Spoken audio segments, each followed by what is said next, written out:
Hello, and most welcome to 1130. I will continue a bit here with Richard E. Lin's book, The Seat of Consciousness in Ancient Literature. And I will have a little go here with the introduction to the book.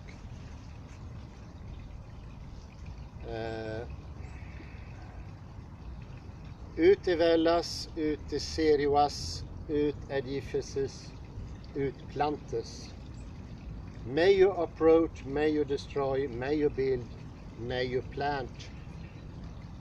There is a apparent general consensus, for example, in common usage in Western languages, that the substantive core meaning lurks behind the otherwise vaguely defined, culturally configured construct of the modern self. Whatever this core meaning may be, it is usually assumed to distinguish the modern self from its historical predecessors in terms of improvement, for example, as a more advanced, civilized, or intellectually sophisticated form of human being. And however ill-defined and presumptive this core meaning has been in the intellectual context of its Western advocacy and its rationalization as a motif for colonialism, and in the treatment of indigenous peoples confined in reservations since the Enlightenment, the self-styled heroic history of the modern self has typically been defined in contradistinction to equally obscure historical and psychological constructs such as medieval consciousness and or in comparison with earlier candidates, for instance Hellenic or pagan, reaching back all the way to a pre-civilized or primitive Mesolithic or Paleolithic consciousness, about which practically nothing of a psychological nature is known.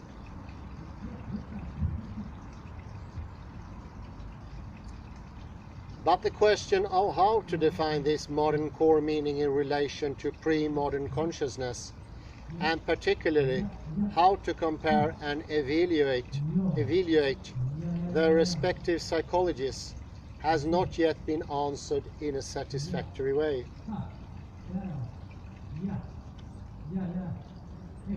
In recent historical discourse about the modern self-construct, typically shaped by popular narrative themes associated with terms evolution, development, progress, one of the more unpopular but persistent negative markers distinguishing the modern self-construct from its predecessors is the so-called mind-body problem.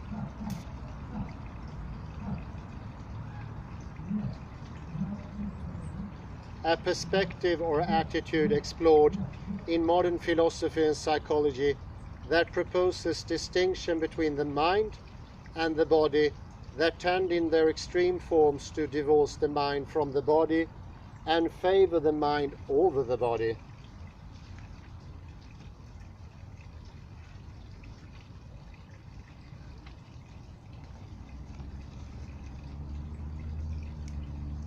Conscience as behavioral constraint, mind over matter,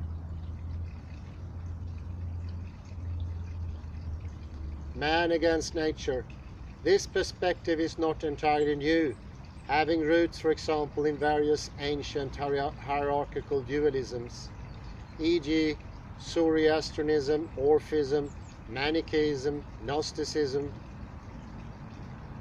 Platonism and Neoplatonism, Christian ascetic practices, e.g. the Desert Fathers, the holy anorexia of female Italian saints, and beginning with St. Thomas Aquinas, the discursive distinction of late medieval scholasticism, e.g. the soul as form of the body. However, this historical trend of separation of the soul from the body has more recently been emphasized as particular, if not uniquely characteristic of the psychology and psychopathologies of the modern self, and therefore the mind-body problem provides a useful reference point for distinguishing the modern self-construct from its historical predecessors.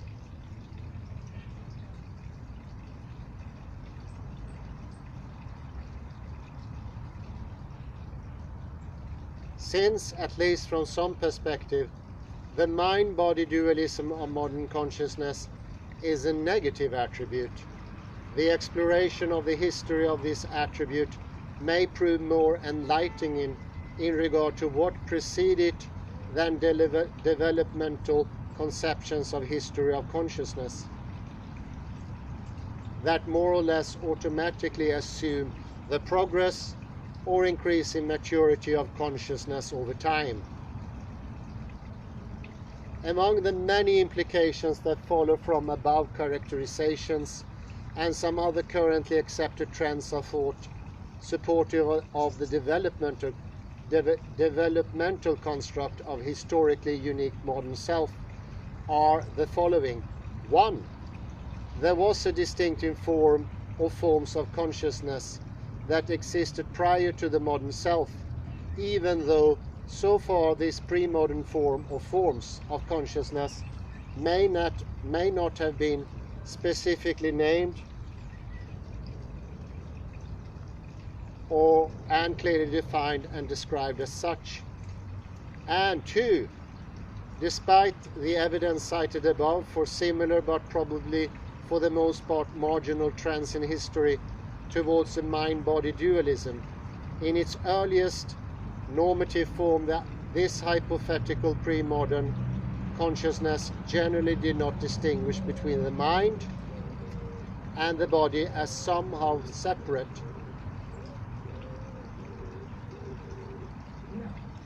and conflicting or incompatible entities, and this feature is currently considered a definite characteristic of modern psychology. Finally, as a byproduct of this study, inasmuch as mind-body dualism is recognized as problematic, there may be an important lesson to learn by reconstructing how a holistic body-mind consciousness function in comparison to modern consciousness, and in determining the value of such a structure and functioning of consciousness in comparison to the psychological structure and functioning of modern self-construct. With the intention of exploring this admittedly oversimplified and limited implications, evidence for one such distinctive pre-modern and possibly even pre-civilized form of consciousness in which the mind and body were experienced as essentially one and the same is presented below. In constructing the following argument, the only available evidence of pre-modern forms of consciousness is found in ancient religious and psychological testimonials and anthropological reports that describe some relatively consistent feature of a pre-modern and primitive body consciousness, whose subjective and identity were experienced as localized near the physical heart and were generally referred to as the soul, heart or heart-soul. This evidence will likely sound strange to modern ears and heavy laden with religious concepts and belief systems that may, on the surface at least, seem irrelevant to the main argument.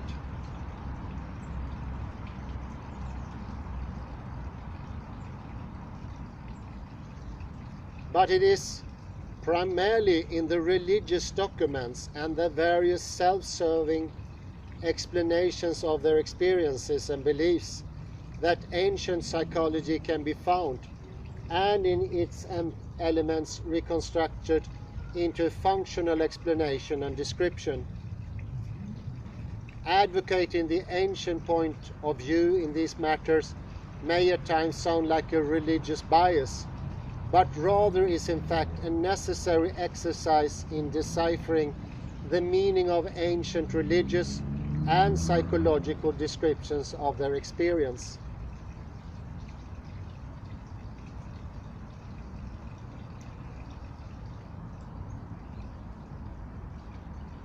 As documented in detail below, in every ancient geographical and cultural context, the heart was the experiential location of the seat of consciousness as a whole, in all of its sacred, prosaic and aberrant manifestations, not just of the consciousness of the body as opposed to the head.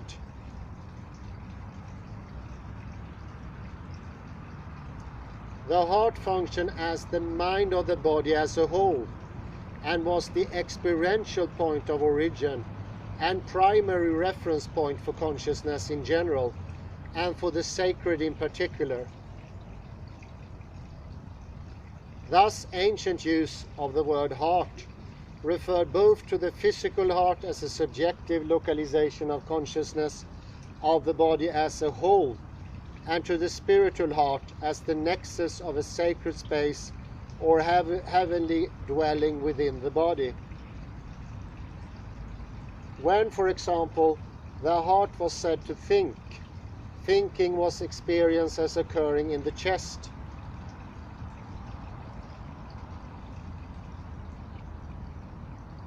Likewise, when an internal sacred encounter occurred, it was typically experienced in general location of the heart, often as a dialogue between the host and the heart soul in its function as a spokesman for a sacred, self-illuminating vessel commonly containing personified inhabitants, possessing at least a modicum of identity and representing the inclinations and intentions of a transformed animative consciousness.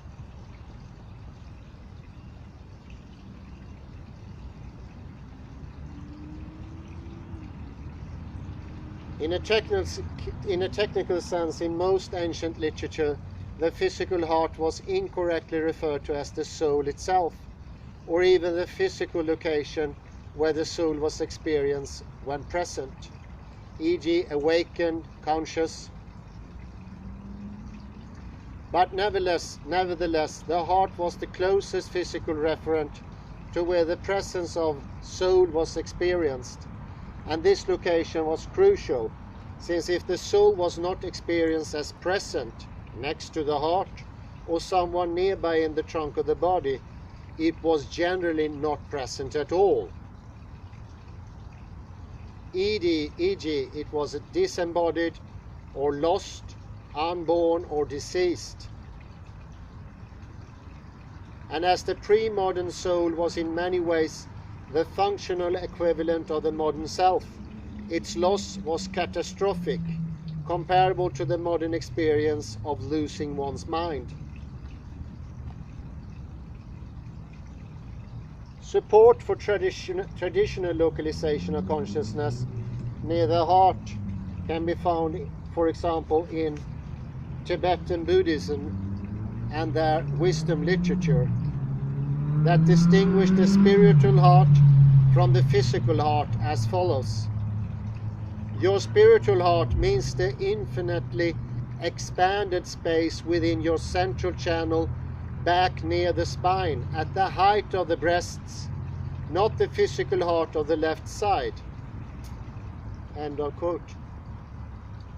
This spiritual heart, located in the center of the chest, is presently as will be shown below, has almost always been historically, where the presence of the awakened soul, e.g. the pre-modern identity of the body-mind, was experienced, no matter whether the person was a Hindu, Christian, or an Australian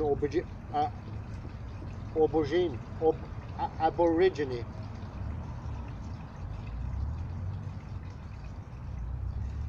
Even the Buddhists, who are well known for the denial of existence of the soul, e.g. Atman, has always implicitly recognized its existence or phenomena associated with its standard participants or elements in an experiential transformation called the enlightenment.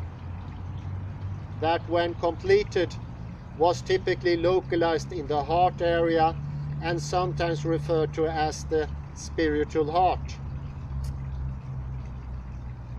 Quote,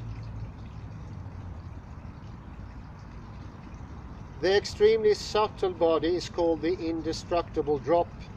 It is a tiny energy pattern existing normally only in the center of the heart wheel or the complex chakra. The extremely subtle mind that corresponds to it is the intuition of clear light called transparency. At this extremely subtle level, the body-mind distinction is abandoned, as the two are virtually inseparable. This indestructible drop transparent awareness is the Buddhist soul, the deepest seat of life and awareness, whose continuity is indestructible, though it constantly changes while moving from life to life. To achieve conscious identification with this body-mind, to experience reality from this extremely subtle level of awareness, is tantamount to attaining Buddhahood." End of quote.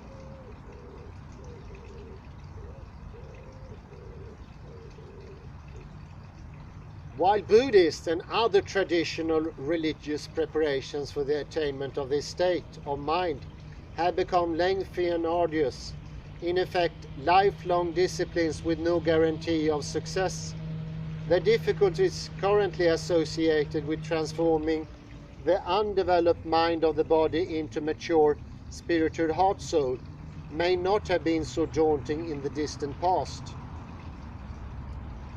Assuming that in the distant past the pre-civilized ancients facilitated a universal identification with the soul or the body-mind through familial initiation rituals before and during puberty, and through subsequent guided experiences and teachings.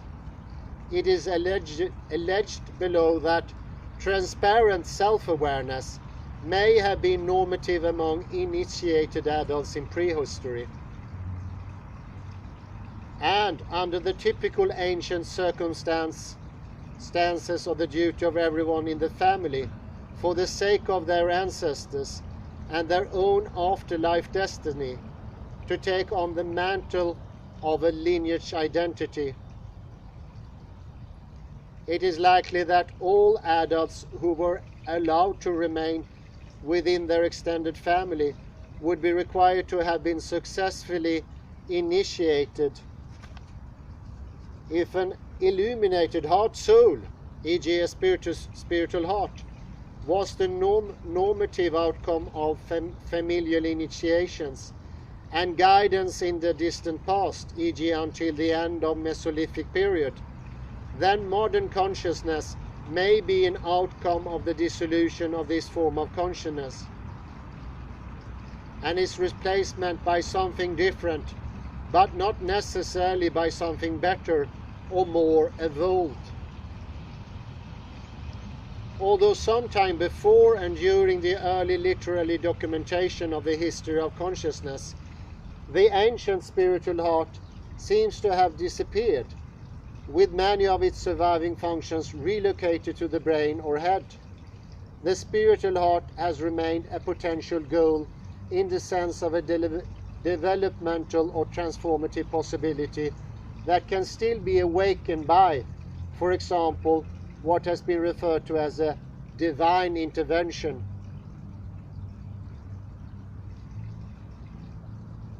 I.e. miracle, or through a wholehearted dedication to rigorous spiritual disciplines. In a way similar to how in past consciousness was localized and experienced in the trunk of the body, in modernity the brain is personified and reified as the location of the creator and owner of consciousness and of thought, I, me, myself, and as the organ by which the human condition is maintained.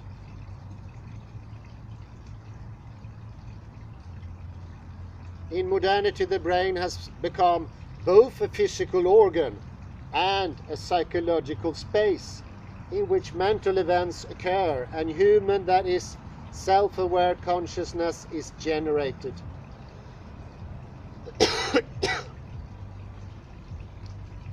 But the modern brain functions quite differently from the ancient heart, partly because it's experienced in the head rather than in the body.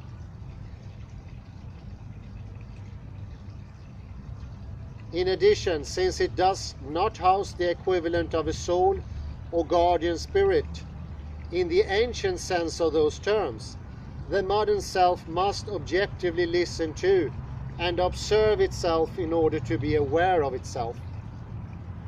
Very important. Wow, must be reflective. So it's the secondary reflection that gives consciousness today. Quite a difference.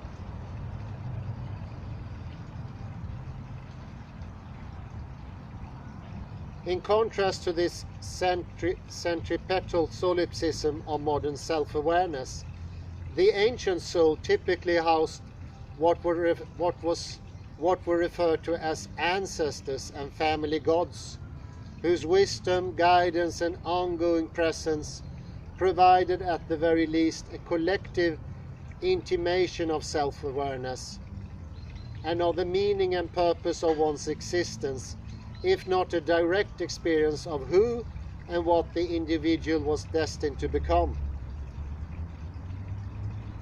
As opposed to the exclusive or objective form of knowing familiar to modern psychology, the subjective form of collective knowing associated with the spiritual heart was an animative ensoulment of knowledge that ultimately led to recognition of its common identity,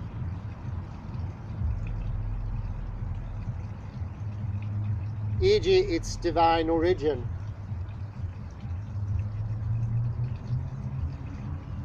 And its assimilation into the sacred space of the spiritual heart, the heavenly house of the other. The ancient soul therefore was dominated, so to speak, by a centrifugal solipsism of the other. That is, everything was eventually revealed as divine, and the host or knower, along with all other objects of knowledge, were marginalized as manifestations of the whole, all bound toward reincorporation into the other.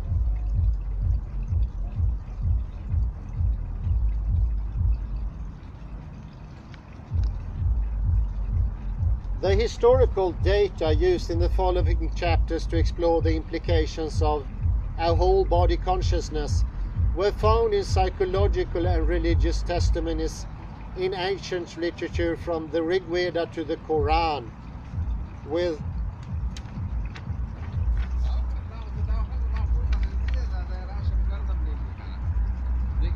an emphasis on the early civilized period from about 2000 BCE to about 500 BCE.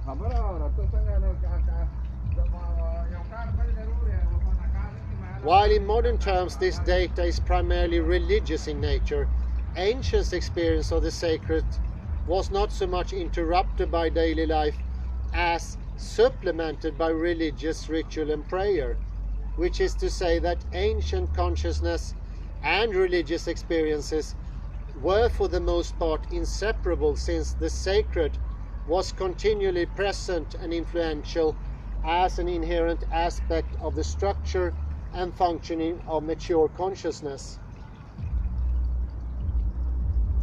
In addition to historical data reported below, there is another point of reference relevant to this comparison: the so-called primitive consciousness, as it has been described to and by anthropologists and others over the last few centuries.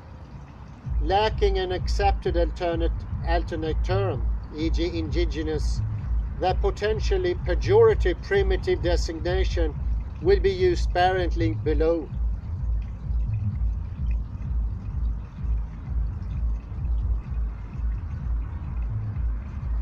Outstanding indigenous studies of consciousness are to be found in the anthropological literature of Amerindian cultures, and there are numerous comparable, though generally not as extensive and exhaustive, studies from virtually every place where such cultures have survived, though only a comparatively few have been included in this study. This data provides a pre-civilized cross-check which, though on a limited value, may still be helpful in understanding the origins of some of the data found in ancient literatures.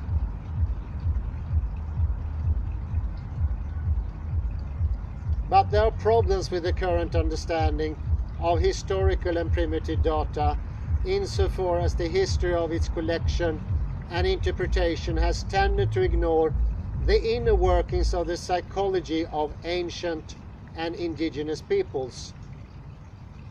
Though some interpretive attempts have been made, generally fleshed out from the subjective point of view of the experiencer, leaving the reader to make the assumption from these disparate fragments that the psychology of pre-civilized individuals is a relatively underdeveloped and ignorant version of the psychology of the modern self, and therefore a record of those who have or had a strange and outdated understanding of their psychological and religious experiences.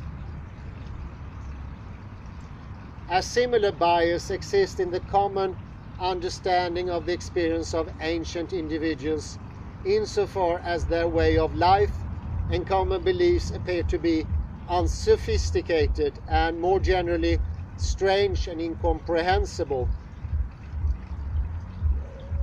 But if, as is tentatively begun below, a genuine effort was experienced, then something quite different and unique may emerge in the understanding of the history of consciousness that may change the way modern people evaluate their ancient progenitors and indigenous cousins.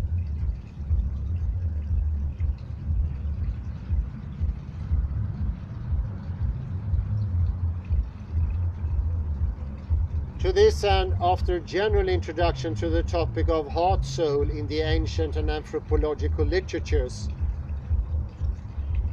in the following pages an historical review of the data relevant to establishing the prior existence of what is referred to below as heart-soul or body-mind will be summarized primarily with data from traditional religious literature of every major historical civilization, West and East, for which there are easily available English translations of their ancient literature.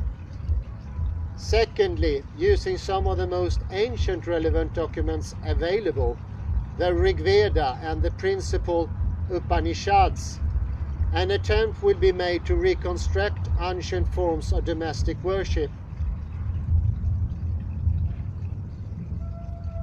e.g. ancestor worship, worship of the fire in the heart, and the structure of consciousness implied by this worship. Thirdly, with respect for the caveats noted below, a summary of relevant psychological data from so-called primitive cultures will provide a point of comparison with the data from ancient history. This comparison has limited value insomuch as the ancient data clearly comes from relatively civilized and literal cultures that are therefore at best only roughly comparable to the primitive cultures that have survived into modern era. Also, the data from primitive cultures come from historical and geographical context quite different from those who early on became civilized.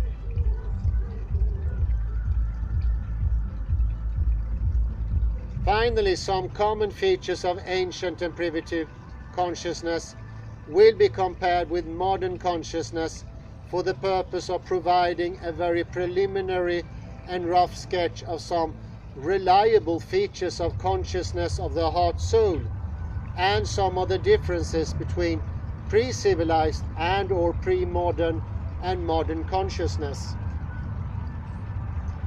Given sufficient evidence of significant differences, the modern assumption of an historical divergence of consciousness from its own ancient and primitive prototypes may be confirmed, but the meaning and consequences of this divergence will no doubt remain controversial.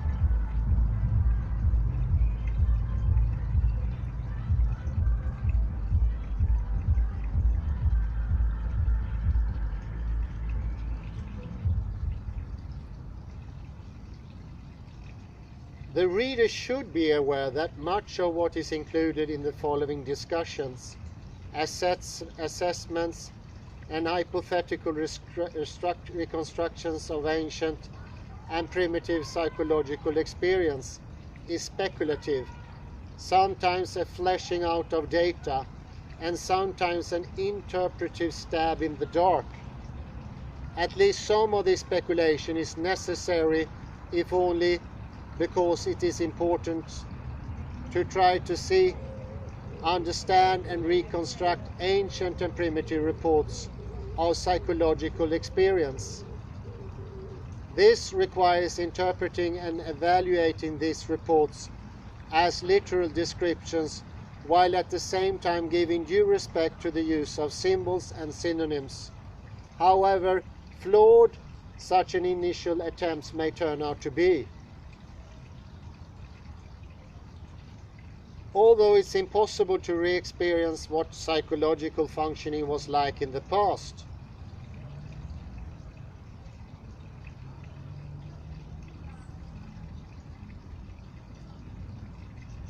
it is in the nature of the discipline of investigating the history of consciousness that an attempt should be made to reconstruct it as a psychological or subjective experience, rather than to simply approach his understanding through the lens of modern categorizations of belief systems or general conceptualizations of experience, e.g. religious, mystical, and as much as possible to orient the narrative reconstruction of ancient psychology in terms of its original language and experiential context.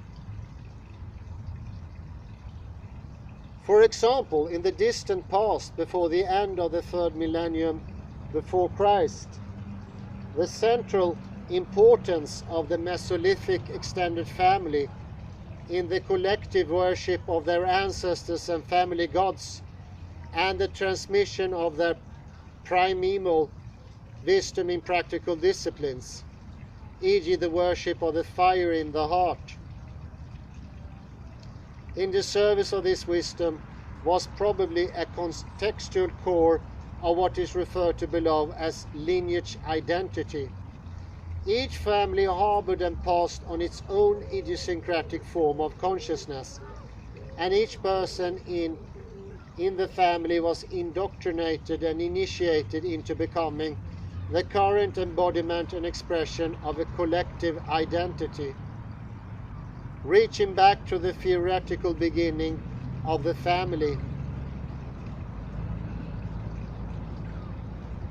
By continually resurrecting this beginning in the present and preparing to continue to resurrect it in the future. To join with this ancestral or lineage identity was in effect to become a functional member of the extended family, an adult human being who realized a mature form of consciousness and whose responsibility as host was to serve as an interior sacred space, illuminated by the soul near the heart and seen by the eye of the heart. Within this interior space, the host communicated with his or her sacred inhabitants.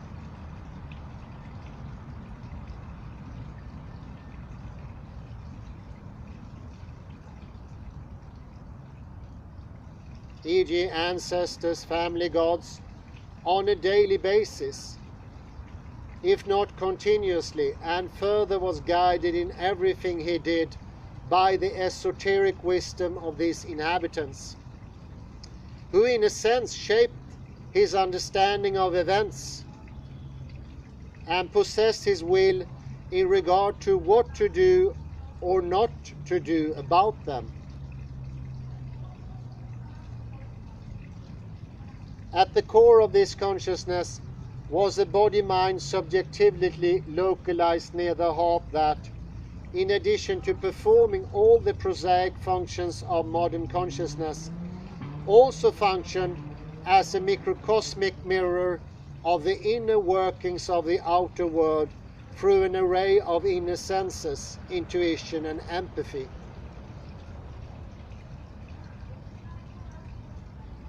The psychology of this hypothetical lineage identity is an example of how profound are the likely experiential differences between consciousness, past and present, though it must be admitted at the outset that words are inadequate to the task of describing any form of consciousness whatsoever, even that of the so-called modern self.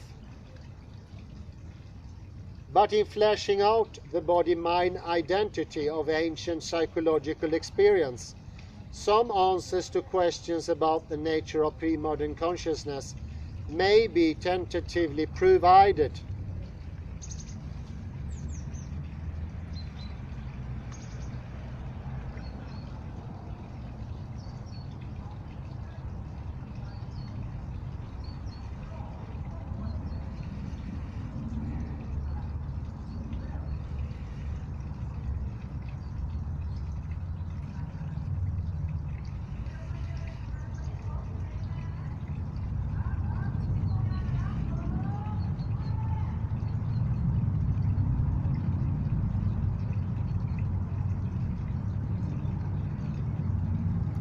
Introduction, page 9.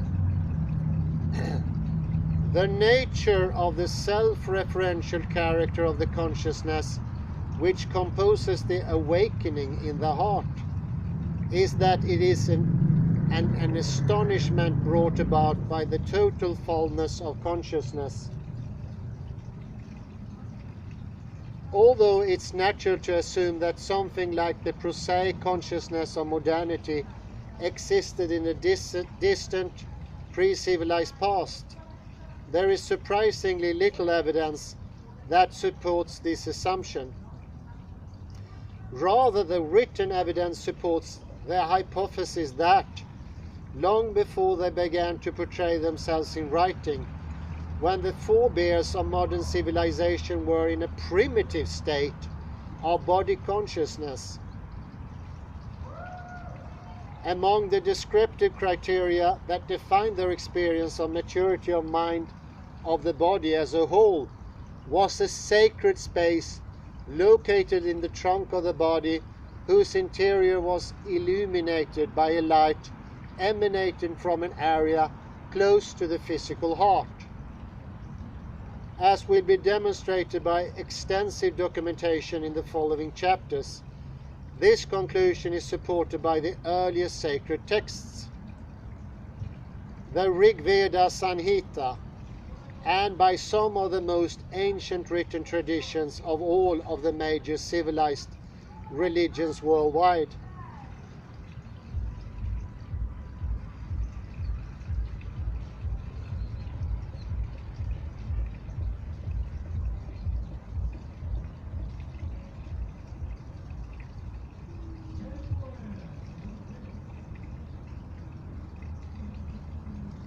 The modern, very interesting, the modern tendency to separate off religious experience from normative consciousness almost certainly did not exist in the past.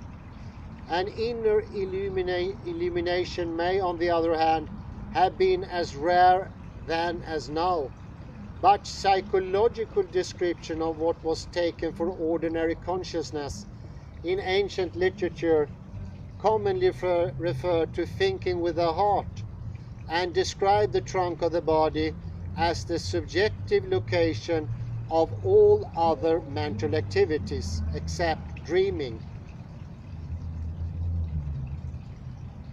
The ancient subjective center of mature consciousness therefore was always experiencing the trunk of the body, and more often than not specifically in or around the heart, but was apparently also sometimes experienced or supplemented by the experience in other locations in the trunk of the body, such as the liver or belly. It is possible that in addition there was a type of youthful subjectivity experience in the head that was associated with a normative developmental stage prior to initiation at puberty, and was later typically outgrown with the help of mature adults.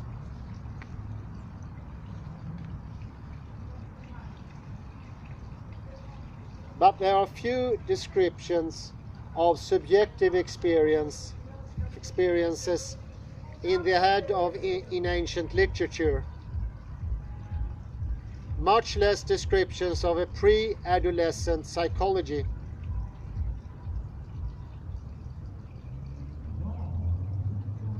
Similar psychological experience of a body-mind have also been anecdotally reported in many anthropological studies of those pre-civilized cultures that have survived into modernity, suggesting a common pre-civilized, heart-centered historical origin of both modern and contemporary primitive consciousness.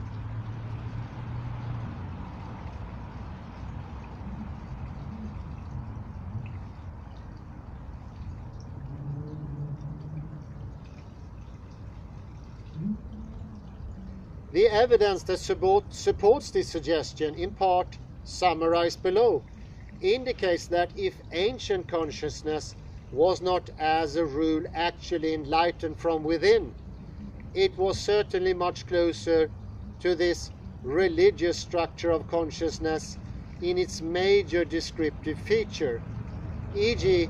in its subjective localization and in the description of its normal functioning, than is modern consciousness.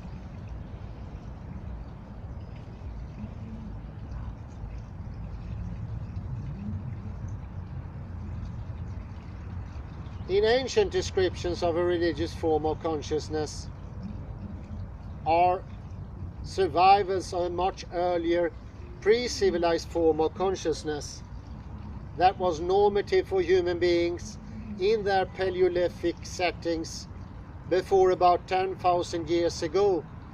Then much of the machinations of the subsequent history of consciousness can be understood as an attempt to recover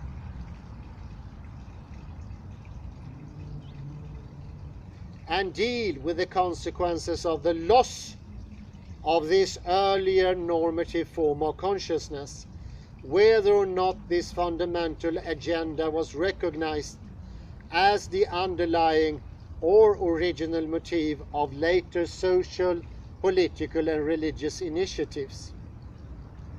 In addition, if the hypothesis of a normative enlightened Paleolithic body consciousness is accurate, then a comparison of the consciousness of surviving primitive culture studied within the last few centuries should reveal similarities between the structure and the functioning of ancient and primitive consciousness. Ancient and primitive forms of consciousness, however dissimilar they may have been in their separate historical and geographical context, could then be understood as relatively distant, but nevertheless at least partially accurate approximations of a pre-civilized consciousness out of which modern consciousness evolved or devolved.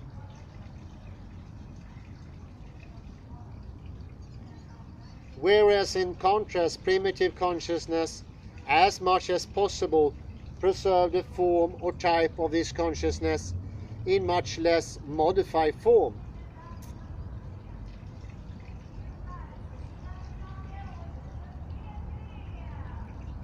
Some of the most salient differences between primitive and modern consciousness are illustrated by the following exchange in the 30s between Carl Jung, a well-known European psychiatrist at the time, and Ochviai Biano, then chief of the Taos Pueblos in the state of New Mexico.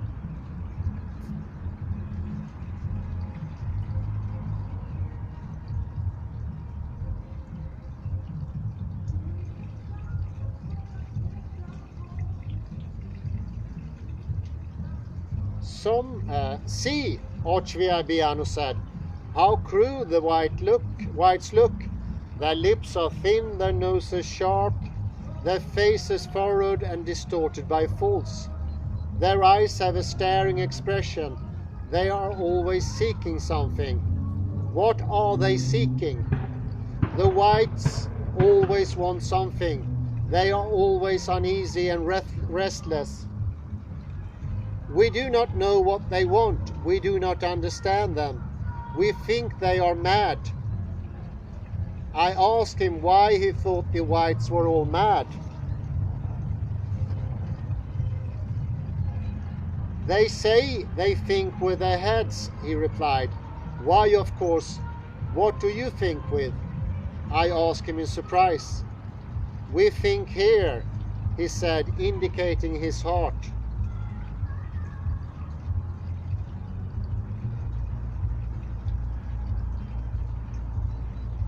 From a primitive, or in this case from an indigenous Amerindian point of view, there is apparently a sharp contrast between their heart-centered location and functioning of consciousness and head-centered modern consciousness, the latter being a form of madness, e.g. loss or absence of the heart-soul, or more technically in modern Western terms, a fixation in immaturity. That is, a failure to awaken the heart-soul.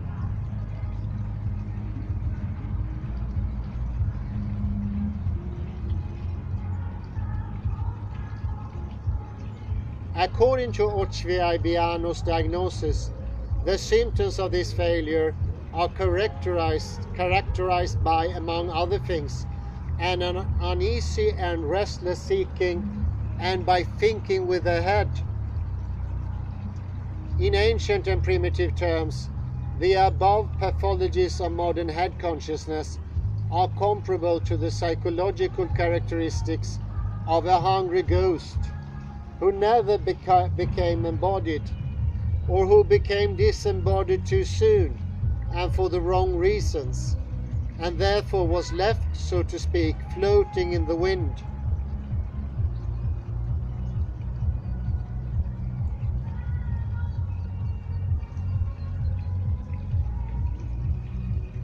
A soul divorced from the body and futilely striving in its unearthly impotence to take care of the unfinished business of maturation, that is, to quell its uneasiness, fulfill its vacuous interior with the one and only being that could make it whole again, by rejoining body and mind, heart and soul.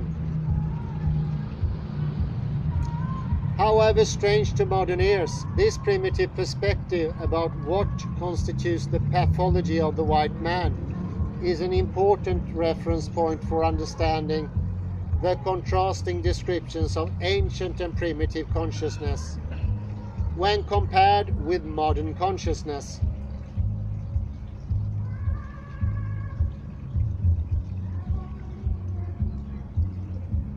From a primitive and possibly from an ancient point of view, modern consciousness is a pathological development representing a lengthy historical devolution of consciousness consisting of the structural generation and forgetting of the experiential basis of a mature body consciousness and the means to attain it.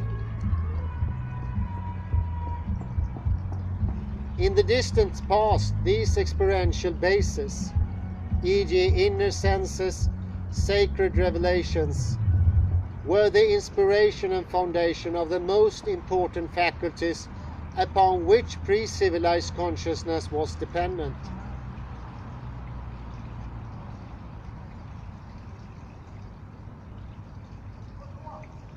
Without them, ancient consciousness ceased to exist as the normative, healthy mode of an awakened human being, and even worse, seems in some Western cultures at least to be in danger of being forgotten altogether. To forget the origin nature of mature consciousness is to be eternally trapped in an adolescent dream of awakening, that is, in futile imitation of a culturally construed fantasy of what it is like to become a mature adult in the various senses in which fulfillment and self-realization are currently understood.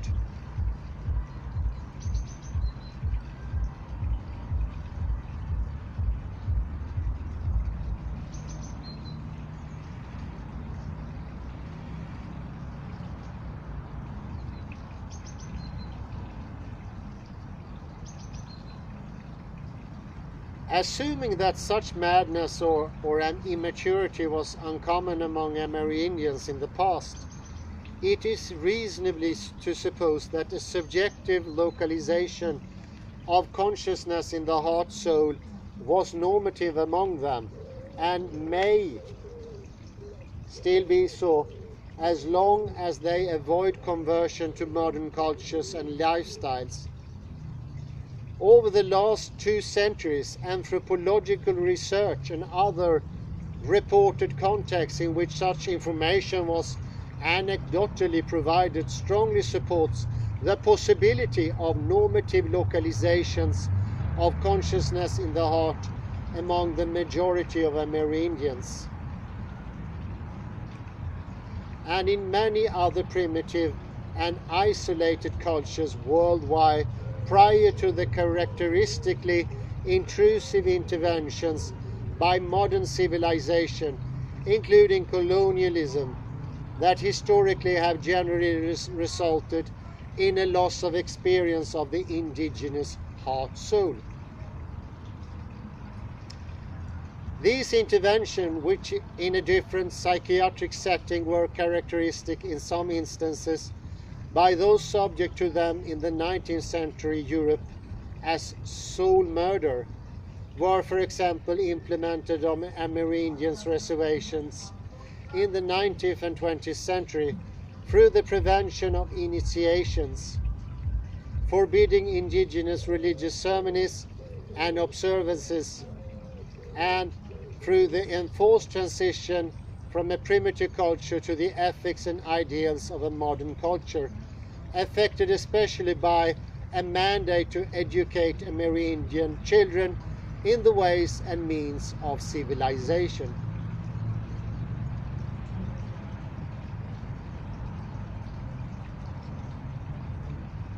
In description of the ancient psychology of religious experiences, the illuminated interior of the mature body-mind was a sacred space that was visited or possessed by ancestors and gods. All religious interactions and initial transformations took place in this inner space that was sometimes described as celestial realm, firmament, or heaven. The most ancient forms of the evocation of the gods and ancestors through the worship of the internal fire, e.g. illumination, in the heart could only be accomplished by virtue of extraordinary capacities made available by what was described as an integrated body consciousness. Within this consciousness, the psychic capacities of the body as a whole sustain themselves, e.g. their inner light and the clarity of the inner senses, and the forms in which self-consciousness became manifest, e.g. ancestors and gods, by an immanent as opposed to objective type of self-awareness unknown to modernity.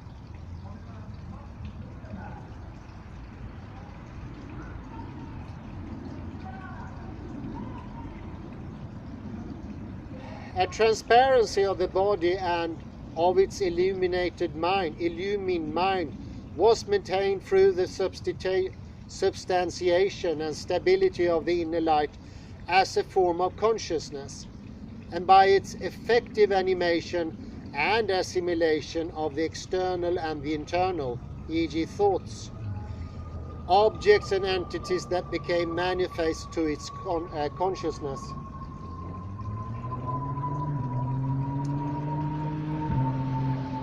Paradoxically, this immanent mindfulness or awakened self-awareness was directed, that is, its shape or structure and functioning was determined through identification with an eternal other or others. At first one's spiritual father and mother, who were most likely one's biological parents, and then by the family ancestors and gods, as they became manifest in the internal light which sustained their objective presence within the approximate location of subjectivity and therefore within the confines of identity itself. The family god as a generic type of consciousness and the ancestor as a personalistic and familial manifestation of consciousness were central to external experiences as well, by virtue of what might be termed their participation in the anamnestic ensoulment of phenomena in the consciousness of the objective world in general. In a practical sense, this ability to host or become identified with and as an other or others, like God or ancestors, as well as the ability to sense and animate the soul or the or the innermost depth of every person and object in one's experience, e.g. agape, caritas, was accompanied by a non-verbal, probably prehistoric, instinctual, e.g. divine, wisdom, and also by an ability to community heart to heart or body mind to body mind without the use of words or gestures. This last distinction between types and qualities of communication is implied in the following statement attributed to the Australian Aborigines. Head talk is a product of society, heart talk is from forever. Every animistic heart-to-heart encounter between persons or between a person and an object was intimate and one might even say both familiar and familial, that is, oriented towards the realization of a common origin and identity.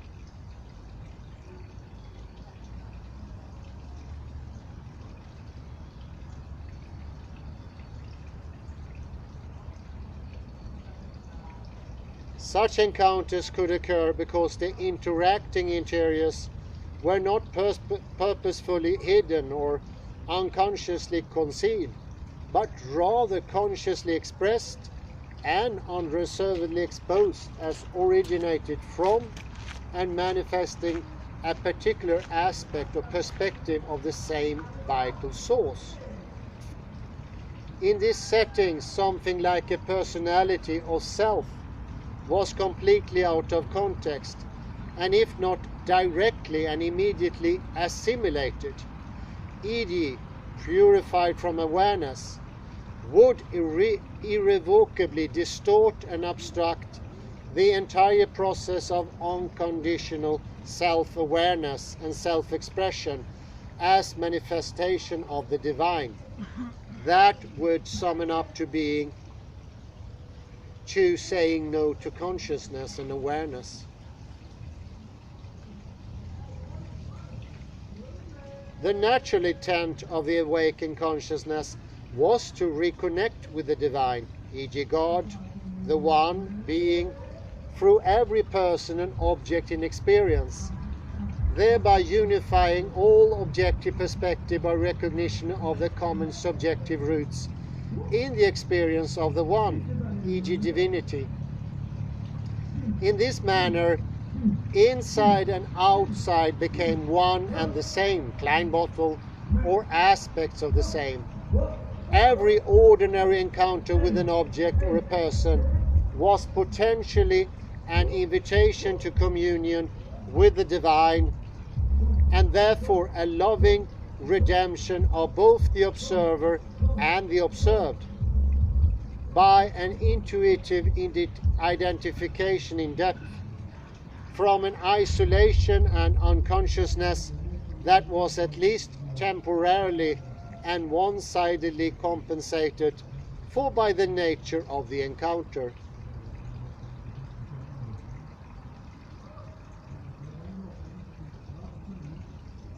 The result of this identification was the incorporation, e.g.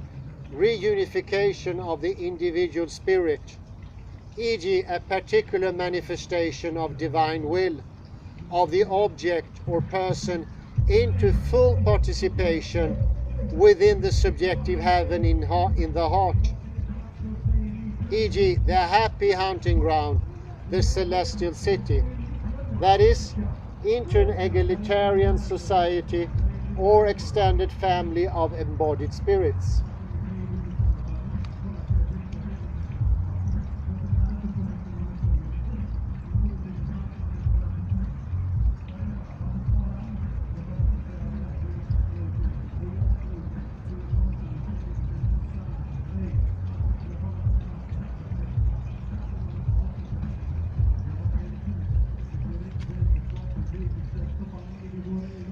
Unity of identity with the divine also resulted in a self-love, which was one of the essential anchors by which this form of consciousness was maintained, that is, by a loving self-referential mindfulness or consciousness itself, a state of mind continually reinforced in its attention to the supernal revelations occurring within, by an ongoing experience of the bliss that always accompanies such positive, transformative states of the mind.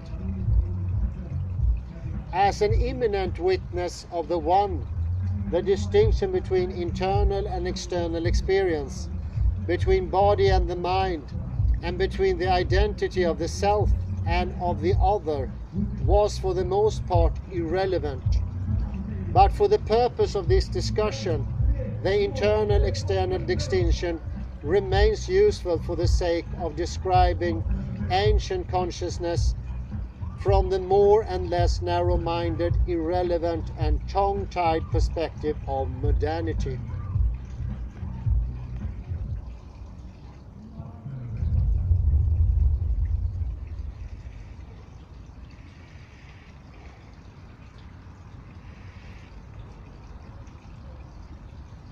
When the structure of a mature identity created by this ancient form of consciousness began to disintegrate and even to be forgotten as it failed to renew itself through a tradition of family initiations that had bound the generations together in prehistory, religious disciplines were developed to recover and preserve the mature heart soul.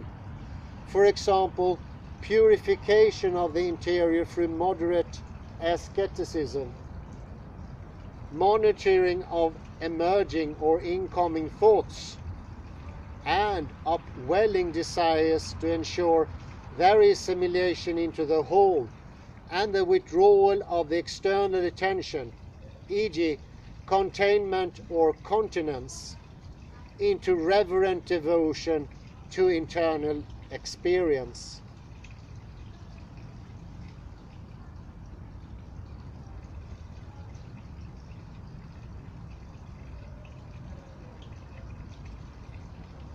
Many other disciplines such as meditation and magical prayers also became part of the preparation for, initiation into, and maintenance of this intuitively moral and compassionate form of ancient consciousness, especially as its continuity began to become more and more problematic. Such discipline had probably existed in an informal way in the distant past, taught and used spontaneously as a necessary correctives, but of late they become an urgent necessity in historical context where the very existence of the heart soul was threatened. The oral discourse of the heart soul itself has eventually degraded into a formulae of ritual prayers, in effect an instruction booklet,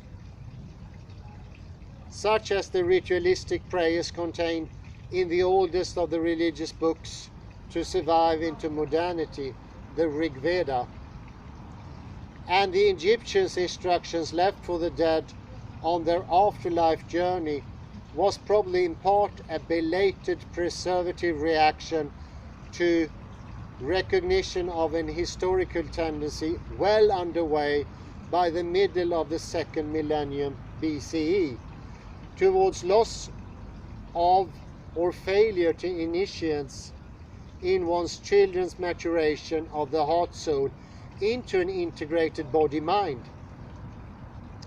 The literary genre of lamentations from this and earlier historical periods described, among other things, an absence of divinity and the consequent destruction of the sacred bonds that held the early families and to a lesser degree the early cities and civilization, e.g. Mesopotamia, Egypt together.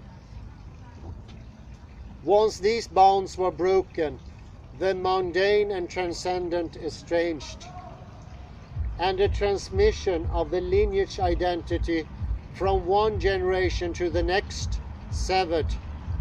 The wisdom of the past began to be molded into the imaginary product of the waking dream of the head consciousness about its attainment in the future of ideals that were at least in part based on vague reminiscences of a normative pre-civilized form of consciousness.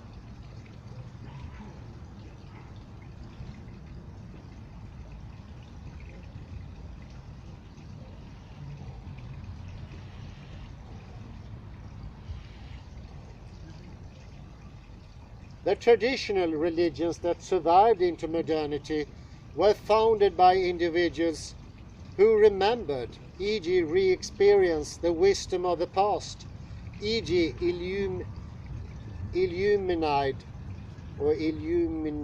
illumined heart soul, and advocated its normative renewal in the general population. Although as followers of these exemplars religious professionals transmitted a secret oral wisdom and presided over select initiations, the efficacy of these practices seems to have degraded over time as their substance, e.g. the sustained experience of the illumined heart soul, end of quote, was slowly forgotten, its experiential remembrance and oral transmission replaced and distorted by dogmatic beliefs, useless rituals and literal misunderstanding of sacred text. It is no accident that from a sacred and psychological point of view, the oldest written languages, for example Sanskrit, Hebrew, are the most sophisticated in regard to the discourse of the heart, as they were created or modified to communicate this knowledge, while the more modern vernacular languages based on the recording of a common parochial usages are comparatively impoverished. That is, relatively incapable of communicating the nuances of the legacy of an inexpressible experience. The term enlightenment, at least when applied to ancient accounts of it, is best understood as a literal rather than a metaphoric descriptive term that refers not to what can be seen by the outer eyes, but to what is seen by the inner eye when the interior of the body becomes transparent as it illuminated by the radiant heart.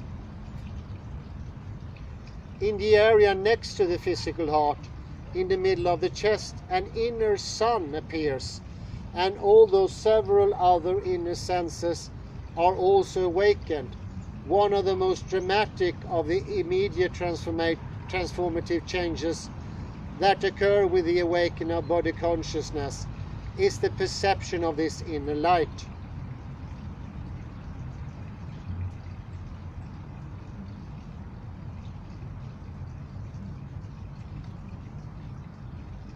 A light emanating from the region of the heart makes no sense to modern individuals who have no logical or scientific way to explain this totally unexpected and incomprehensible experience. Nevertheless, the fact that even in modernity this inner light occasionally emerges into the consciousness of individuals who knew nothing more prior to experiencing it than what they may have read about it suggests that it is an built-in, e.g. humans made it the image of God and vice versa, inherent or instinctual potential whose emergence into consciousness can sometimes be triggered by the peculiar psychological circumstances in which certain individuals find themselves. These peculiar circumstances, typically associated with a preoccupation over the arrested development of a frustrated seeker, say Plato, as often as not are almost entirely negative and need include little or no engagement in religious disciplines or belief systems.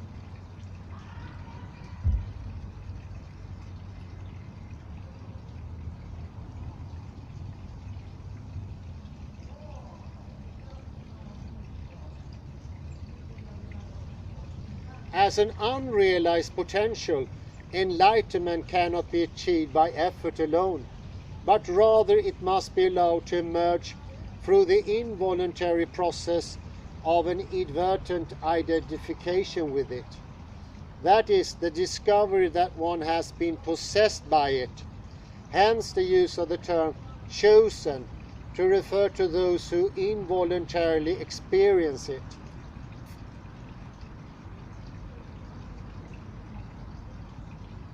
After the onset of such a possession, in the past commonly referred to as a possession by a god or an ancestor,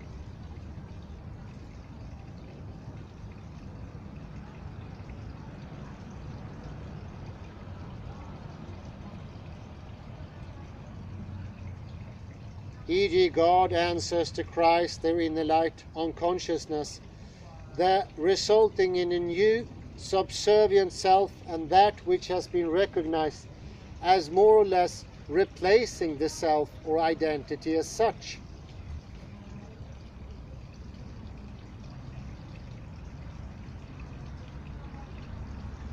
Let me continue again here. After the onset of such a possession, in the past commonly referred to a possession by a god or ancestor, learning about it takes place from the recognition and experience of it in itself, of it in oneself, as oneself, or as the transformative effect of the possessor, e.g. God, ancestor, Christ, the inner light, on consciousness, resulting in a new subservient self, and that which has been recognized as more or less replacing the self or identity as such.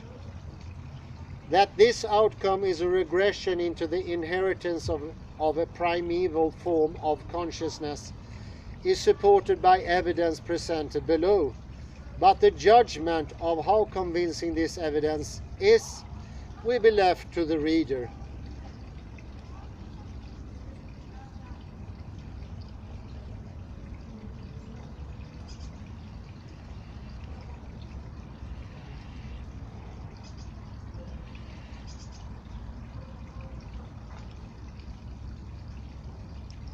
Lacking experience of it and a communal culture and guidance that facilitates its initial recognition and stable maintenance.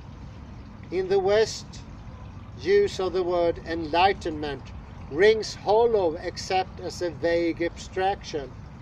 Only mystics and saints are known to have had similar experiences, and insofar as they have become known to the public, such individuals seem to be few and far between, especially in modernity.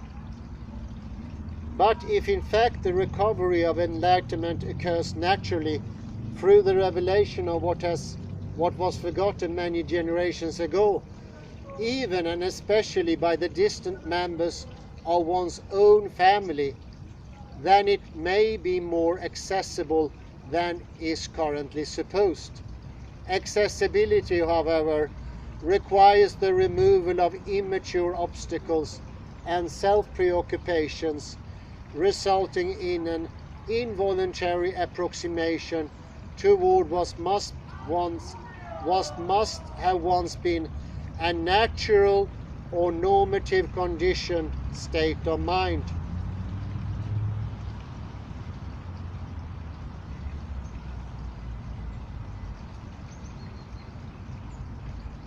It is likely that modern experience of enlightenment are similar, but by no means identical to the mature consciousness of an initiated prehistoric adult, whose family and local oral wisdom traditions were based on the unique wisdom of the experiential legacy of an unbroken lineage of godlike ancestors.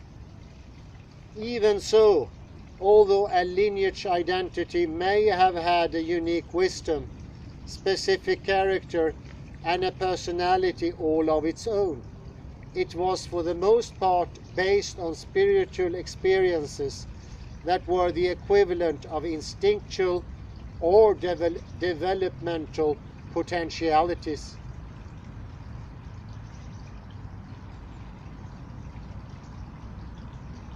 And that therefore were common to humanity in general. While the details would certainly be different in a comparison of one family with another, and ancient with modern enlightenment, the structure and functioning should be more or less the same. It has typically been out of expression and description of this fundamentally similar experience, by virtue of the inherent distortions of language that they commonly develop the overstated parochial view that, although others in other lands had similar experience, their differently described and named experiences must be fundamentally inferior, if not infernal, and therefore incompatible with one's own universal truths about the meaning and substance of sacred consciousness. Certainly doctrinal and interpretive differences remain, but the experiential core is basically the same. In this situation, a healthy respect and a syncretic response is more appropriate than hostility. But these relatively minor discursive differences in describing the experiential basis of the ancient coexistent traditional religions pale in the comparison with the more profound experiential differences between normative pre-civilized spirituality and sacred experiences associated with the civilized religions. Here it seems something more worrisome is going on.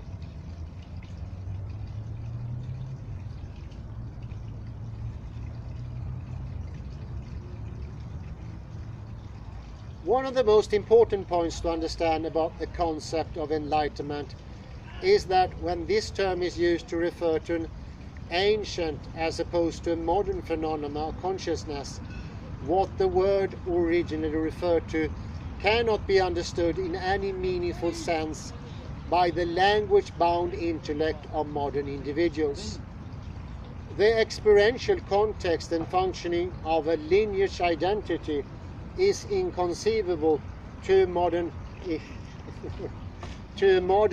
individual, and further, in the modern era, even the experience of enlightenment cannot be described to those who lack familiarity with it. Neither does reading about enlightenment result in understanding it. Those who attempt to mark out a path towards salvation, for the most part, presume too much, having forgotten or never realized that the inscrutable ways in which God brings us to perfection cannot be discerned or recognized by his creatures. Very good. This is almost fantastic, to say the least.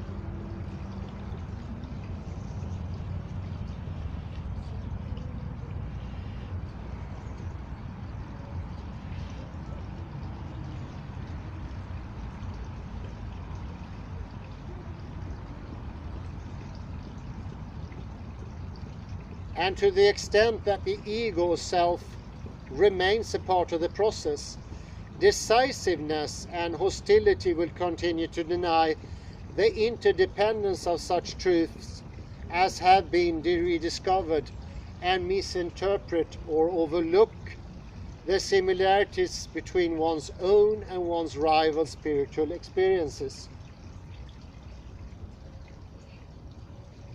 The experience of enlightenment always brings with it the realization that the experiences who was seeking it didn't know what she was looking for. And enlightenment itself is probably affected, e.g. constricted, obstructed, and in part shaped by the culture and religious context in which it emerges, especially in regard to its expression and description. However, enlightenment can nevertheless be described using the same terms that those who experienced it used in the distant past, even though the meanings and associations, e.g. the copious use of synonyms and symbols, of these terms in their ancient context, e.g. the collective legacy of an ancestor or traditional lineage identity, are no longer fully understood. I think of Paradise Lost, and I also think Brideshead Revisited, where a generation, where a whole epoch is gone forever.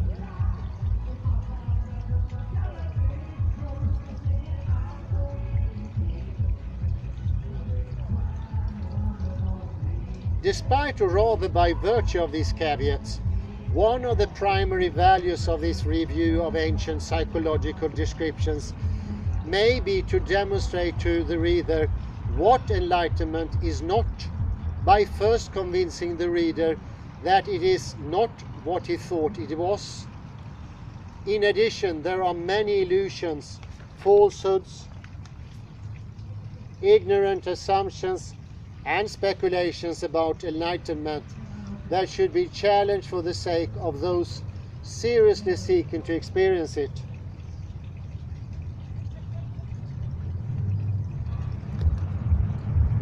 The best way to do this is to go to the source and drink from the well of the historical literatures and indigenous wisdom traditions, in order to provide the most authoritative and accurate information about how these experiences were described and understood in their ancient and primitive milieus.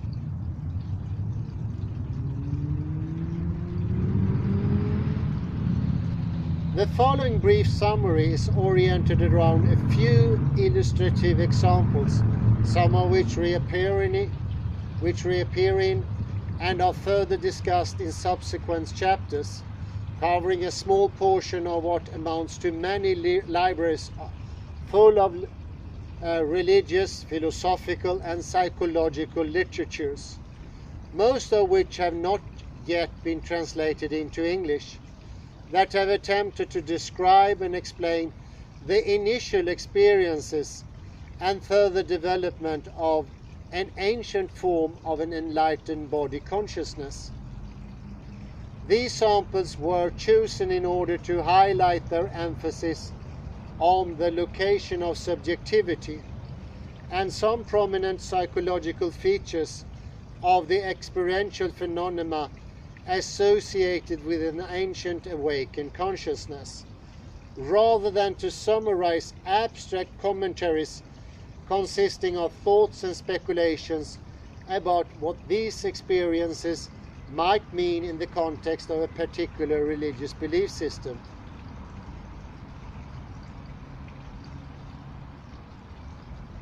The most ancient forms of worship about which any written information has survived were fire and ancestor worship, the worship of the gods and ancestor at hearth, and altar fires in the home.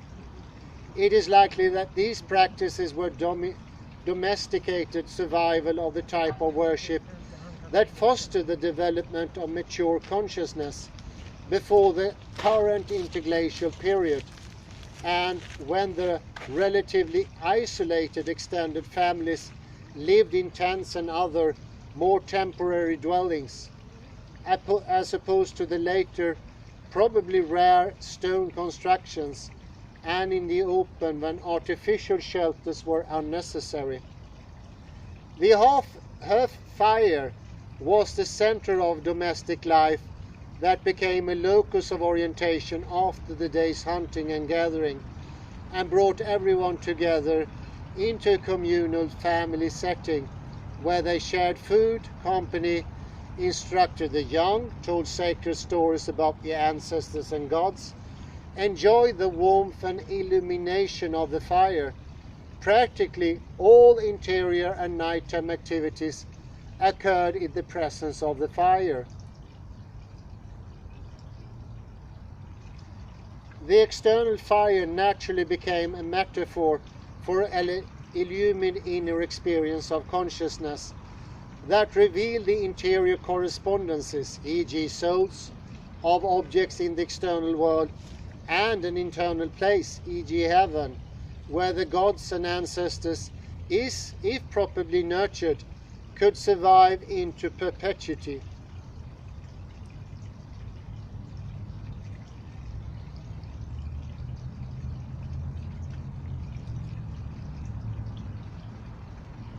There was probably a more or less symbolic correspondence between the function of the fire, especially at night, and an interior illumination that was referred to as the god of fire, around which other gods and ancestors gathered in order to maintain a self-aware consciousness. This is the important point. Self-awareness. You are aware of self and others. Only in others and in the communal partaking of the fire, being together with the ancestors that also show into the projection into the future, their self-awareness can abide.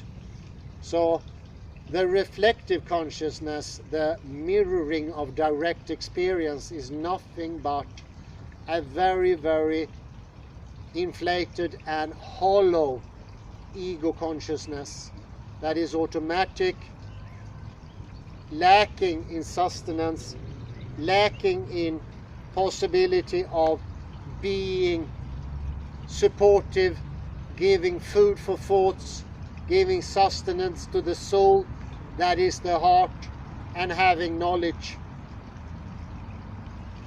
These inner illuminative experiences were not dreams, but had some similarities with them, primitive and presumably pre-civilized. Dreams were subjectively experienced as occurring in the head in its function as one of the way stations between inner and outer, and were probably considered to be the wanderings of the soul outside of the body, which was therefore unconscious in the interim, e.g. having temporarily lost its soul. The heaven in the heart, on the other hand, was an experience of the soul in its natural habitat as a body consciousness, firmly grounded within the body, and experienced life from the soulful perspective of an awakened body-mind. The imagination of the dreaming head produced a world redolent with spirits, phantasms, and messages for the living, while the imagination of the hearts were thought in a sense to produce living souls and resuscitate and preserve the dead. Thus was likened to a womb impregnated by the spirit, whose progeny, e.g. the sons of light, redeem consciousness from its former unconsciousness. The awakened soul mirrored in the external world and stayed at home in the heart or body as a whole, instead of wandering away from the body as the dream ego often appeared to do. For the awakened soul, there was no need to go anywhere, as everything in the objective world was mirrored in the subjective realm of the heart soul, as the presence of its soul or spirit. There is no lack in the ancestral soul. There is no need for supplement. Permanence is always there. And so is the outer world. In the modern days we lack both. Both the watcher upon, the observer, and the observed. Both are gone. Ritual worship of the external fire was mirrored by an internal worship of the fire in the heart, where an inner illumination was experienced. In this worship, all sacred transactions took place in a celestial interior, where the gods and ancestors visited and passed on their wisdom. Ritual sacrifice of a portion of each meal to the fire, and to the ancestor and gods it represented or revealed, was a symbolic reminder of the duty of fueling off the inner fire, e.g. increasing or maintaining its illumination, and paying reverent attention to the ancestors and gods in the interior of the sacred space of the body of the initiated mature adult. The Rig Veda, composed 3,500 years to 5,000 years or more years ago, refers to the god of fire, Agni, as follows. Agni, said, is engendered of air, but that air is the vital air, or breath, and Agni, therefore, is said to be produced in the heart, or in the interior of the human body. Agni was described as the fire in thy heart, the embryo in the form of light. Once engendered, Agni sees out our heart. There were two Agnis, the terrestrial Agni produced in the earth and the altar fires, and the celestial Agni, radiating his supernal influence from an area near the heart. These two, however, were one and the same. Once Agni was ignited within and seated near the heart, he observed the celestial world revealed by his internal light. Because this celestial world was dependent upon illumination for its very existence,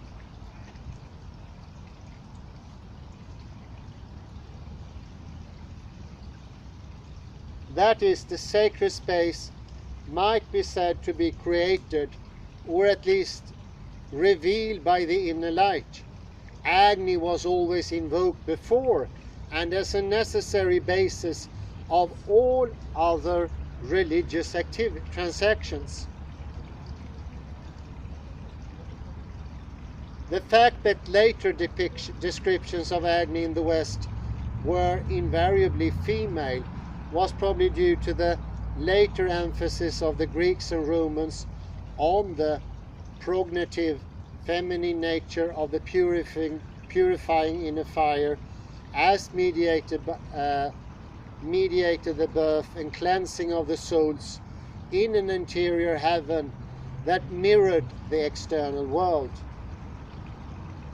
In the sense that the earth and its representative, the body, were mothers, the sacred space of the heart was a womb that, when it became impregnated, gave birth to spiritual beings, e.g., a virgin birth. As the mind of the body, the heart was at the potential spouse of the spirit, waiting for her betrothal and the consummation of her marriage.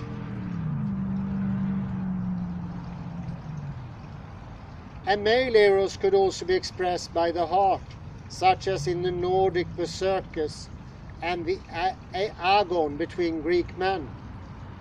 But in its mature form, the heart, whether in a male or female body, was more often described in feminine terms as the compassionate agape and charitable caritas expression of the celestial mother and father, located in the innermost heart of the body and the earth. Much later in Greece, Hestia, and Rome, Vesta, the preeminence of the goddess of the sacred fire and the hearth was demonstrated by always giving her the first sacrifice before all official and even unofficial activities, followed by a second sacrifice to the ancestors, Panetes. Quote, in the ancient Roman house, the hearth was the central part, and around it all inmates daily assembled for the common meal, and a sacrifice to Vesta and the Penates. Every dwelling house, therefore, was a temple of Vesta. In the forum, the goddess was not represented by a statue, but the eternal fire burning on her altar.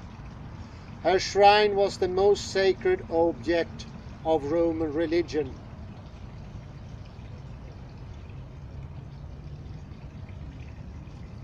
End of quote. In fact, worship could not take place without the presence of the god or goddess of fire, Agni, Hestia, Vesta, as without the fire, e.g. the inner illumination, the heart would be blind to its interior, and as a heart of darkness, remain trapped in the unconscious, and thereby becoming subject to the desires of the split-off physical body and to the influences of the external world, full of enigmatic and often hostile entities who wish to distract or possess one's unconscious or lost soul.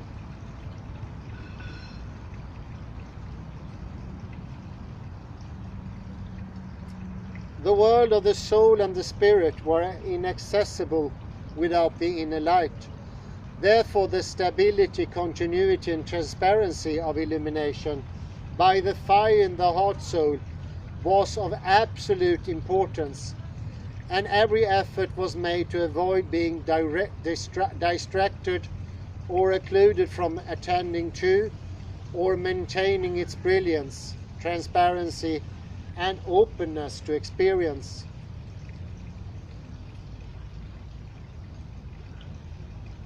Along with observance and subservience to the inner light, the vital air or inspiring breath also fueled the inner light of the heart produced by the god or goddess of fire. The heart breathed in, or was inspired by, the spirit, which then by its presence and influence helped to ignite, fuel and maintain the inner fire. In religious context, the heart soul referred more generally to the embodiment of subtle substance of the soul in a more or less vital inner space, understood as the source and the location of the consciousness itself, an inner light that brought the celestial realm into existence. From the later Upanishads, written after the domestic worship of fire was beginning to be superseded in Indian civilization by other associated public and professional practices. For example, asceticism, meditation, collective religious rituals, Hinduism, and later Buddhism, comes the unequivocal statements. Listen now very carefully. Who is in the fire and who is in the heart? And he who is in the sun, they are one and the same. Know this fire as means of obtaining the heavenly word, as given in the heart of man.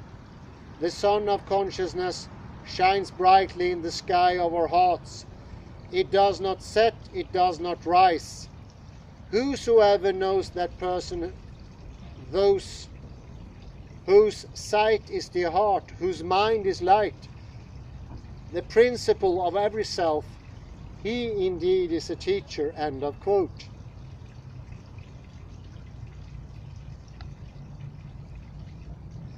The inner fire and the inner sun were universal metaphors for an enlightened interior, the awakened self-illuminated heart-soul that was the organ of awakened consciousness itself. The inner fire or light was in a sense the vehicle and substance through which heaven became manifest as an internal illuminated realm where all existence became spiritual through the revelatory agency of light and the infusion of the subtle wind of the spirit. In aleatory agency of light and the infusion of the subtle wind of the spirit. In effect, an interior where divinity became conscious, or rather self-conscious. But the inner sun of consciousness must always continue to shine, never setting into darkness, which would be the equivalent of falling back into unconsciousness or the death of the soul, nota bene, the death of the soul.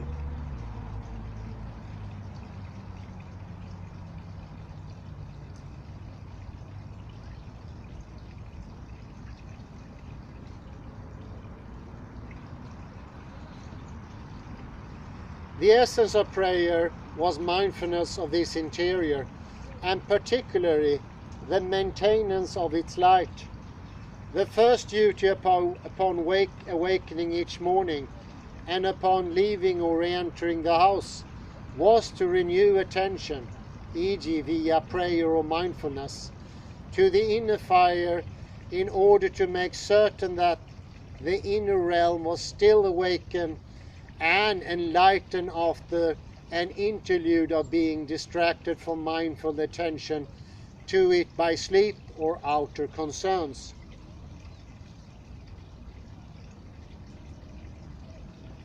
The spiritual teacher was qualified as such by her mindfulness of the presence of the inner light of the heart. If the inner light darkened, the teacher was no longer qualified, but in the distant past this must have been the responsibility of everyone if they intended to remain with their family.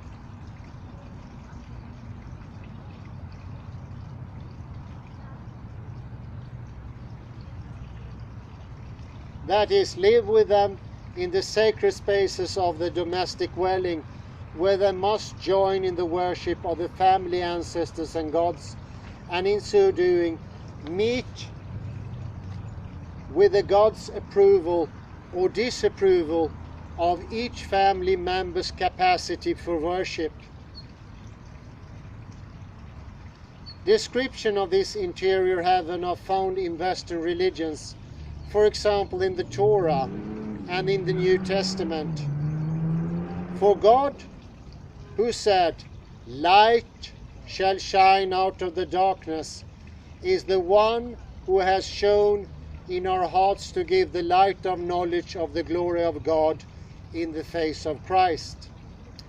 In the New Testament, therefore, this legacy appears as the face of Christ, who was the light of the one, God, that shine in the heavens of the heart. This illumination of the interior, bringing with it an awakened form of consciousness, was also experienced as bringing with it an immediate knowledge, e.g. presence, immanence, a sense of identity, of divinity.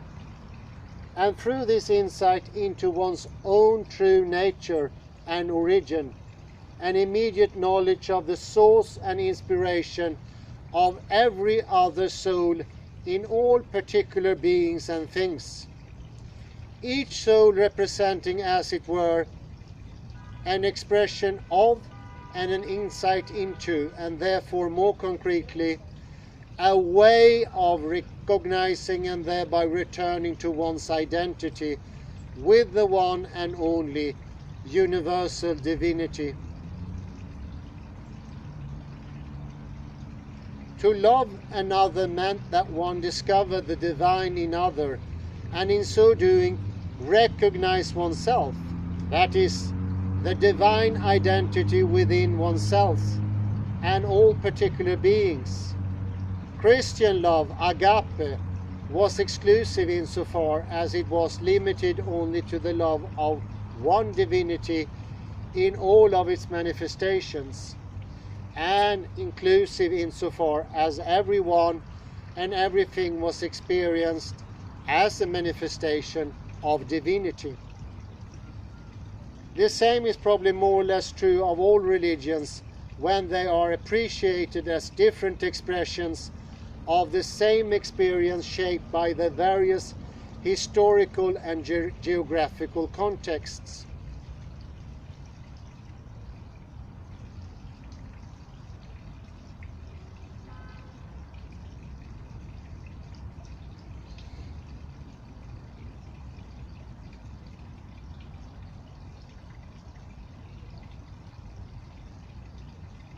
Throughout the history of religions, this glowing orb of an inner sun has been given the names of countless ancestors and gods. In the Christian context, there are several ways of interpreting or naming this experience. For example, as the recovery of Adamic consciousness, the intervention or inhabitation, descent of God, e.g. Father, the Holy Ghost or Sophia Mary into and their spiritualization of the body, and the second coming of Christ and or the descent of heavens and experience of heaven on earth.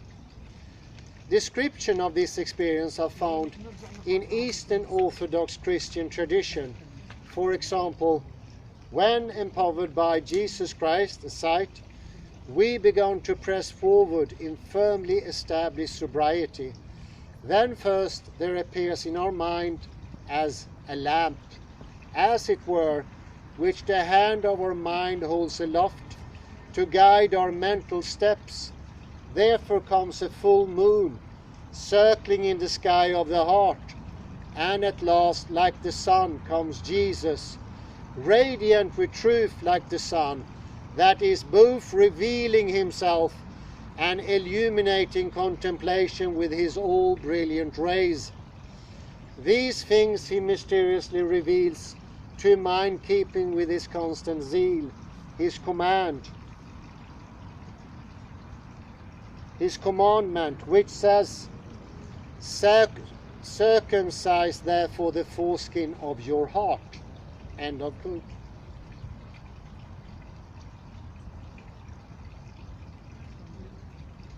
After such a fateful, predestined or divine intervention, the opening of the heart, often likened to a flower responding to the morning sun, inspired an ongoing natural discipline of rapt attention that, although the mind often still turned away as if by habit, in always willfully turning back, as if exercising a discipline of remembrance and recognition, very important, potentially fostered an increasing steadiness and continuity of the illumination of and depth of experience in the interior, breadth of heart or maturity of mind, until there was an unmistakable presence that was referred to by many names, e.g. God, Holy Ghost, Sophia, a guardian angel, a prototypical ancestor. But in the Christian tradition, most frequently as Jesus or Christ, or more correctly, the fusion of Jesus and Christ as body, mind and spirit, man and God, the new man.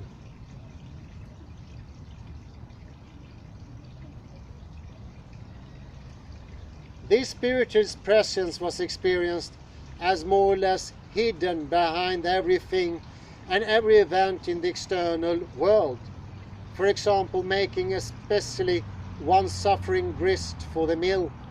Eventually, from the point of view of the inner senses, the physical body was perceived as a body or tube of light that was transparent and illuminated from within. E.g., the physical body became more or less invisible to the inner eye. As the body became spiritual, so in its emergence within the body, the spiritual became physical in a marriage of heaven and earth. But it was primarily the spiritual that graced the physical through its attraction to and embodiment within the physical, while the physical, so to speak, grounded the spirit in an objective, but at the same time animated, and in both a biological and spiritual fructifying sense, a living world. It was this union that revealed the way toward a loving reunion and redemption, e.g. caritas or agape, of the outer and inner worlds, proving at least their viability as ways towards an approximation of heaven on earth through the realization of the complementary equality and unity of the microcosm and macrocosm, and through the identity of the inner with the outer, mind and body, spirit and soul. A European Christian account of the divine intervention producing this state of consciousness comes from the German mystic Henry Suso and his description of his awakening. An immense fire went into his soul that inflamed his heart utterly with love of God. Subsequently, a bright light burst forth, a light that flooded out his heart. He looked inside and saw that over his heart his body was clear as crystal. Suso's internal visitor was a female presence, e.g. Sophia, resting in his heart, who, in the Christian context as Mary, was only recently officially acknowledged as a fundamental aspect of divinity by the Catholic Church,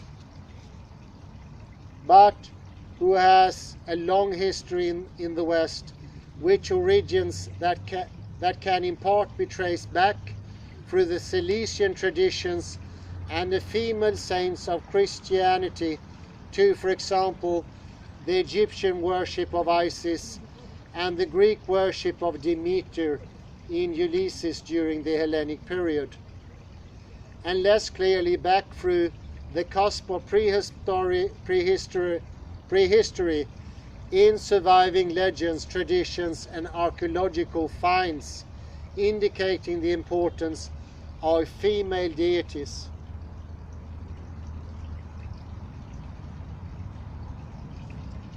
As Christianity emphasizes, awakening to the inner light is preceded by suffering and accompanied by the emotion of love. A recent parallel experience was discovered by European conquerors in the religions of the Aztecs in the Central America, for whom the heart was the place where luminous consciousness is made. Thus, to reach one's heart, to possess oneself of it, means to penetrate into spiritual life. The operation is extremely painful, and that is why the heart is always represented as wounded." End of quote. The apparent similarities of this experience across cultures with no previous contact raises the question of the historical origin of religions, which almost certainly in one form or another existed prior to written records of them.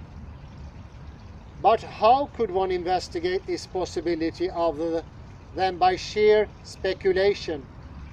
If the illumined heart-soul represent a prehistoric and therefore primitive form of consciousness, then the best models for prehistoric consciousness currently available, apart from the most ancient literatures, may be the psychological experience of individuals in those indigenous cultures that have remained pre-civilized all the way into modernity.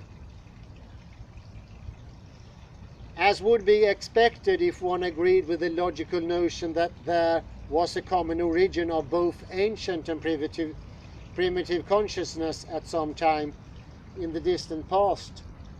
In the majority of primitive cultures studied by anthropologists, the location of consciousness was experienced almost exclusively in the subjective localization in the trunk of the body, as opposed to the head.